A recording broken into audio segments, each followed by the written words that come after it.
La gauche a toujours collaboré, c'est dans son essence même. Hier avec les Allemands, aujourd'hui avec les nouveaux envahisseurs. C'est pour ces mots que j'ai écrit que le journal Marianne nous attaque. Encore, c'est le 5e ou 6e article contre nous en moins de 6 mois. Frontière pourrait peut-être leur proposer une colocation à force de vivre dans leur tête et sans payer de loyer. Par la plume d'Adrien Matou, le média de Kretinsky, c'est son nom, pas un qualificatif, s'en prend cette fois à mon édito dans notre dernier numéro, LFI, le parti de l'étranger, intitulé « Salir, mentir, trahir ». Selon Marianne, mon affirmation selon laquelle la gauche a toujours collaboré, c'est dans son essence même, serait un pur délire et une réécriture complète de l'histoire de la collaboration. Alors voyons voir. Pierre Laval, figure centrale du régime de Vichy, fut membre de la SFIO.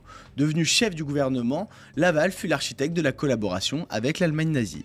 Il déclara publiquement en 1942 souhaiter la victoire de l'Allemagne pour éviter le triomphe du bolchevisme. Laval organisa la déportation de 75 000 juifs, dont 13 000 lors de la rafle du Veldiv, et mit en place le service de travail obligatoire STO qui envoya des milliers de jeunes Français travailler chez les Boches. Marcel Déat, cadre de la SFIO, fonda en 1941 le Rassemblement National Populaire, un parti collaborationniste pro-nazi. Dans son journal L'Œuvre, il défendit une collaboration active avec l'Allemagne et appela à l'intégration de la France dans l'Europe nouvelle hitlérienne.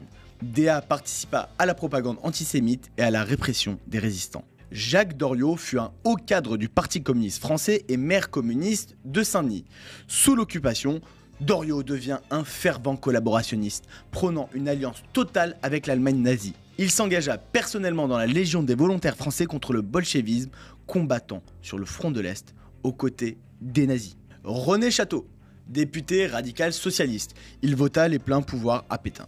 En 1940, il signa la déclaration du 7 juillet, un manifeste dénonçant la République et prônant la collaboration avec l'Allemagne nazie. Puis il prit la tête de la France socialiste, un journal où il dénonçait le capitalisme, le bolchevisme et propageait des idées antisémites. René Belin, pacifiste de gauche, il est l'un des principaux responsables de la CGT avant la Seconde Guerre mondiale.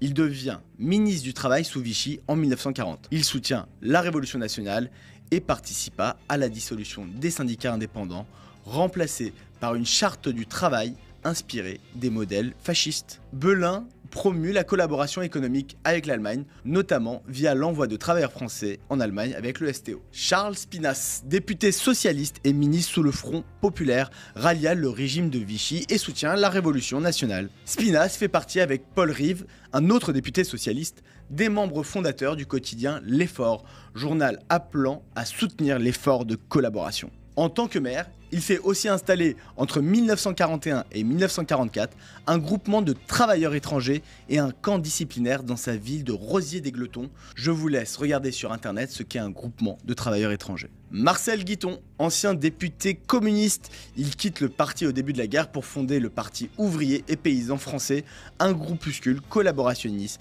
qui prônait une alliance avec l'Allemagne nazie. Gaston Bergerie, ancien député radical socialiste, évolua vers les positions collaborationnistes sous Vichy. Pacifiste dans les années 30, il vit dans la collaboration une opportunité de réformer la France selon des idées autoritaires. Il participa à des cercles intellectuels pro-Vichy et soutient la politique de Pétain.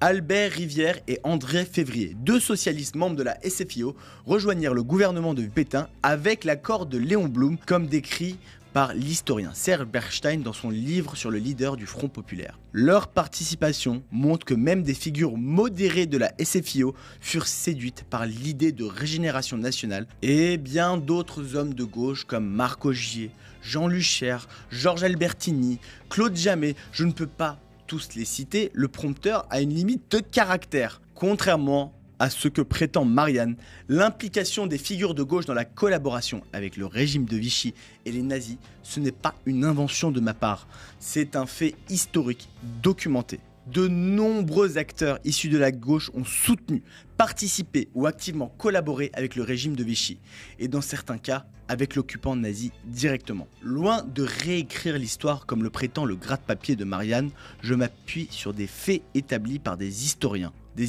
comme Robert Paxton, Jean-Pierre Azéma, Michel Marus, qui ont montré que Vichy ne fut pas uniquement un projet de droite, mais aussi un espace où des socialistes, des communistes des radicaux et des syndicalistes, pour des raisons idéologiques telles que le pacifisme, l'anticommunisme ou par opportunisme, se sont compromis. Un point particulièrement controversé de mon édito, selon Marianne, concerne l'attitude du Parti communiste français. L'article de Matou passe sous silence cet épisode, préférant caricaturer notre position comme une négation de la résistance communiste. Clarifions les choses. Je ne nie pas l'engagement héroïque de nombreux communistes dans la résistance à partir de 1941. Mais pourquoi à partir de 1941 ?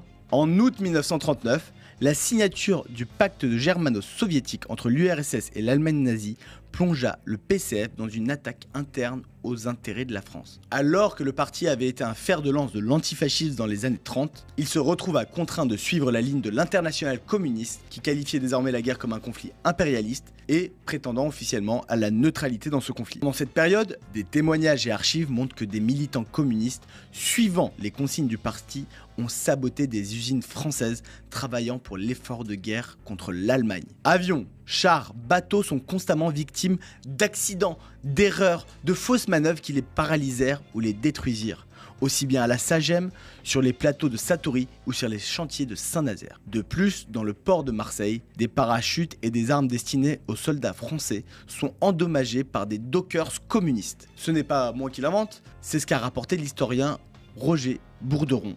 Pareil pour les cheminots qui sabotent les transports français pour les ralentir. Ces actes visaient à affaiblir la France dans un contexte où l'Allemagne était vue comme un allié de l'URSS. De plus, le PCF tenta en 1940 de négocier avec les autorités allemandes la réapparition de son journal L'Humanité. Les nazis d'ailleurs ne sont pas contre. C'est Vichy qui bloque. Le journal continuera de paraître clandestinement et jusqu'à la rupture du pacte germano-soviétique. On y lit des articles sur la fraternité franco-allemande et des articles contre les Anglais. Oui, l'UMA, c'est de vous dont je parle, vous qui nous attaquez constamment. En plus de défendre une idéologie qui a fait 100 millions de morts, chantant la gloire des pires criminels communistes, vous avez appelé à l'amitié franco-allemande pendant la Seconde Guerre mondiale. Dont acte. L'invasion de l'URSS par l'Allemagne en juin 1941 marqua un tournant. Le Parti communiste français s'engagea alors pleinement dans la résistance. Cependant, cet engagement tardif ne doit pas effacer les 2 années précédentes où la ligne du PCF fut alignée sur les intérêts soviétiques au détriment de la lutte contre l'occupant. Le 10 juillet 1940, à Vichy, la gauche montra son vrai visage. Elle vota majoritairement les pleins pouvoirs à Pétain, scellant la fin de la Troisième République et ouvrant la voie à la collaboration avec les nazis. Ils ont trahi, sans scier, préférant l'opportunisme et le pacifisme dégénéré à la défense de la France. Ce vote honteux que Marianne voudrait effacer de l'histoire prouve que la gauche a été majoritairement complice de Vichy dès le premier jour. Et aucun discours larmoyant ne changera cette réalité crue. Et si on parlait d'un petit monsieur, François Mitterrand, futur président de la République socialiste, débarque en 1941 et intègre l'administration du régime de Vichy. En 1942, il rencontre Pétain en personne et affiche un respect marqué pour son maréchal, comme en témoignent ses lettres où il loue son allure magnifique.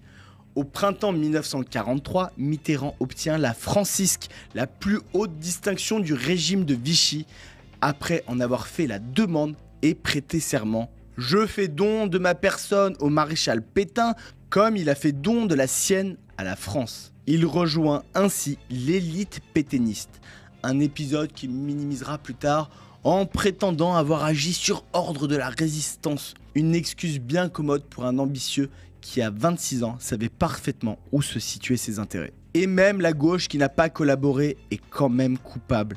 Coupable de nous avoir amenés à la guerre par son pacifisme jusqu'au boutiste. Les accords de Munich signés le 30 septembre 1938 sont une tâche indélébile sur la gauche française qui a cru pouvoir apaiser Hitler en lui livrant les Sudètes.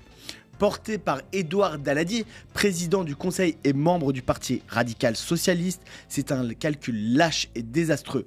Daladier, poussé par son pacifisme et celui de son ministre des Affaires étrangères, Georges Bonnet, lui aussi radical socialiste, céda aux exigences d'Hitler, croyant naïvement que cela sauverait la paix. La gauche majoritaire au pouvoir après le Front populaire porta cette capitulation. L'écrasante majorité des députés socialistes, SFIO et radicaux socialistes votèrent pour ratifier les accords à l'Assemblée nationale.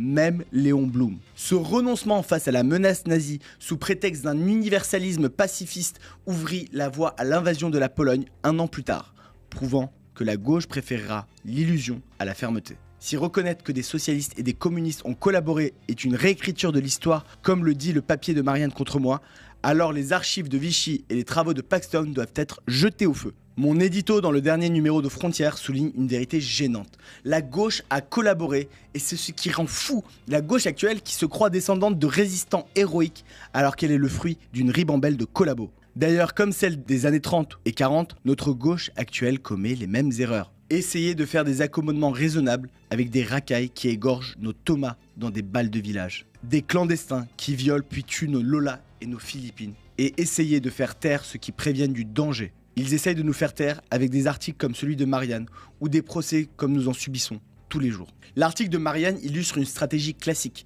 disqualifier l'adversaire en l'accusant d'outrance plutôt que de répondre à ses arguments. En pointant du doigt les compromissions de la gauche sous Vichy et en établissant un parallèle avec certaines postures actuelles, je ne cherche pas à nier la complexité de l'histoire, mais à briser les tabous d'un récit national qui exonère systématiquement la gauche de ses erreurs. Oui, des socialistes comme Laval, Déa ou Belin, des communistes comme Doriot ou Guiton et même le PCF ont collaboré à des degrés divers avec Vichy et les nazis. Oui, certaines postures de la gauche contemporaine, notamment sur l'immigration, rappellent cette tendance à privilégier des idéaux abstraits au détriment de la nation. L'universalisme, valeur revendiquée par la gauche, a conduit à des compromissions historiques. Le pacifisme de certains socialistes dans les années 30, qui les a poussés à soutenir l'apaisement face à Hitler, en est un exemple. Aujourd'hui, le même universalisme béat conduit certains à refuser de reconnaître les défis posés par une immigration massive et incontrôlée au nom d'une vision idéalisée de la diversité. L'histoire se répète. Maintenant, vous savez tout. Si vous voulez nous soutenir, n'oubliez pas de vous abonner à Frontières. C'est grâce à votre soutien que nous existons, et non pas grâce aux subventions. Pour mener ce combat pour la vérité, nous avons besoin de vous.